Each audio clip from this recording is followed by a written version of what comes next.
بيج شيبس بطعم ايه؟ الكفته بالطحينه. ده لازم يبقى تومية مع الطحينة. لا، توميه؟ لا، هم عاملين ازاي توميه مع الطحينه يا عم؟ انت بتقول كلام غريب. امسك يا عم دوق، انت تدوق بس وتسكت عشان انت كلامك بيودينا في داهيه. امسك يا عم. بصوا. ندوق بقى كده، بسم الله. مم.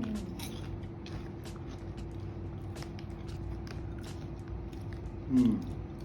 حرق سنه، بهاراته حلوه، مديه طعم شوي الكفته، يعني طعم الشوي الكفته.